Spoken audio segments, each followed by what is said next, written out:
Patrick, hit us with some stats, won't you? Arsenal, for some reason, was released on January 6th, 2017, which I just was putting together the show sheet for The Old Way, which was released on the exact same day 6 years later. Weird coincidence. That seems to happen to us a lot, these little weird coincidences.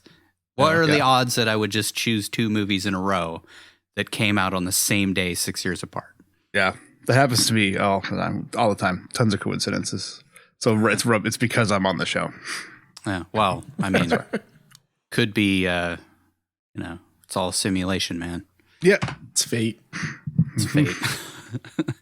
At a budget of $10 million estimated. I don't think it was that high because, Mandy had a $3 million budget, if I remember right. Yeah, but Nick Cage probably wanted to do Mandy, so he probably didn't. I'm guessing he asked for his scale cut for this one. Yeah. Maybe took a hit on Mandy. I couldn't find any legit budget, 100% confirmed numbers. This was just an estimate somebody just threw up somewhere of $10 million, but it made $40,037. God damn.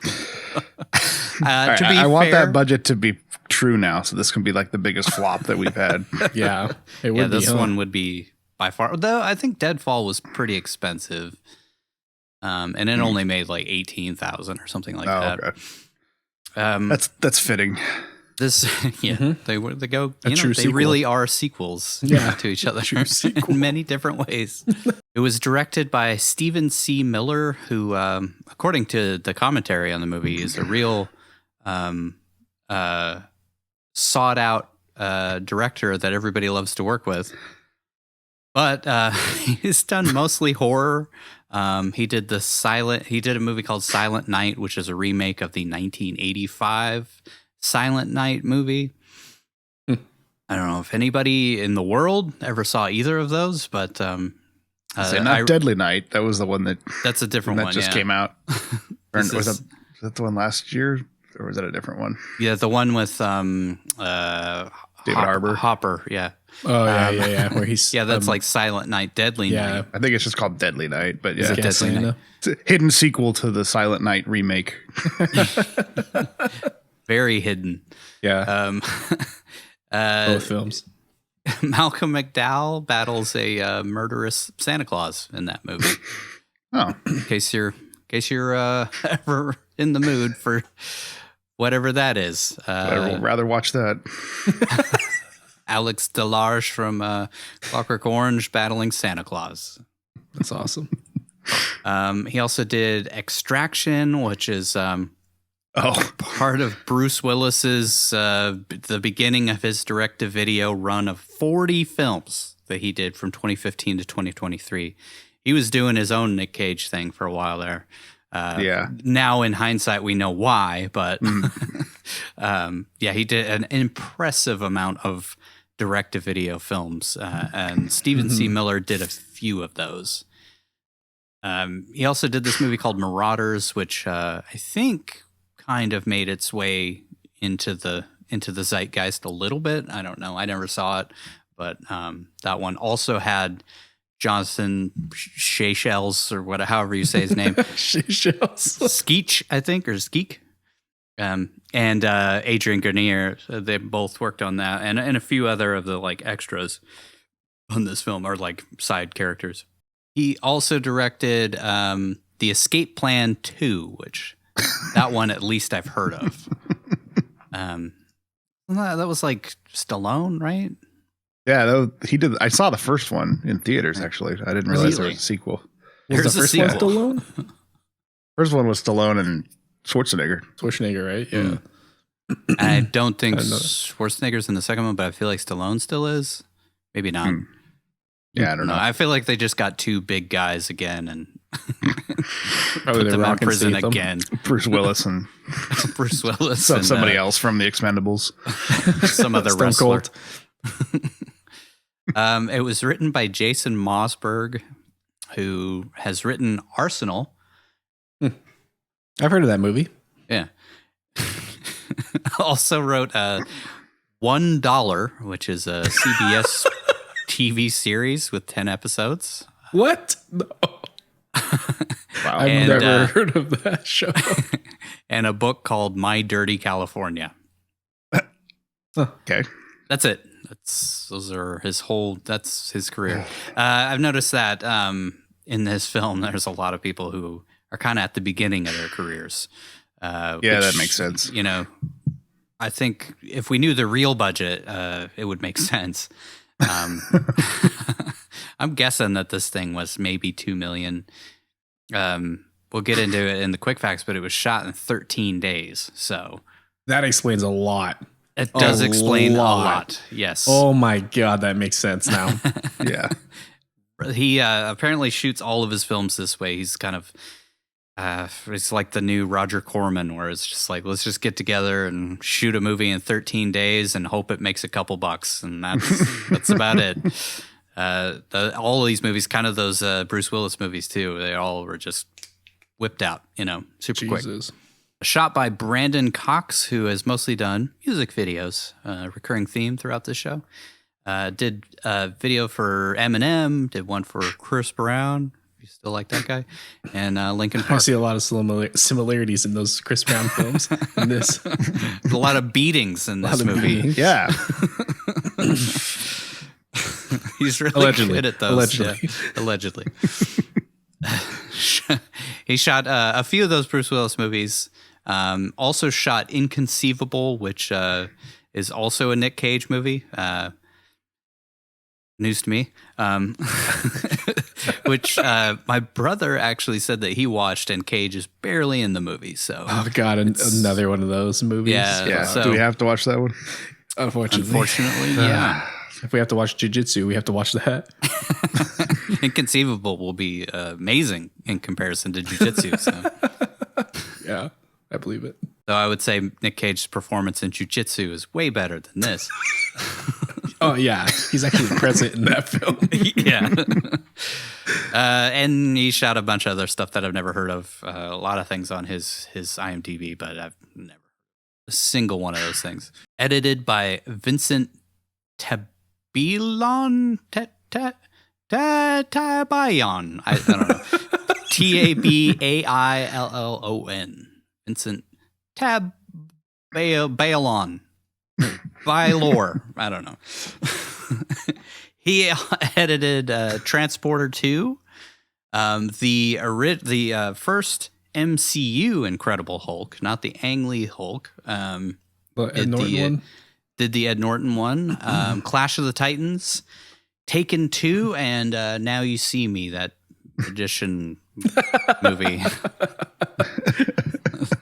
That apparently, I don't know, that was a weird phenomenon where it was like everybody was talking about that movie. Dude, and I was like, it's a movie about magicians, dude. Yeah, but they're bad guys, I think. I don't know. Never saw it. Really? I'm not going to, that's the farthest I'll go with that is that movie with Jim Carrey and Steve Carell where they were magicians. I don't remember what that was called, but anyways. Music was done by Ryan Franks and Scott Nicoli. These are the only people in this group that I truly have spent a lot of time with their work. They are the go-to composers for South Park. Oh my gosh, that's hilarious.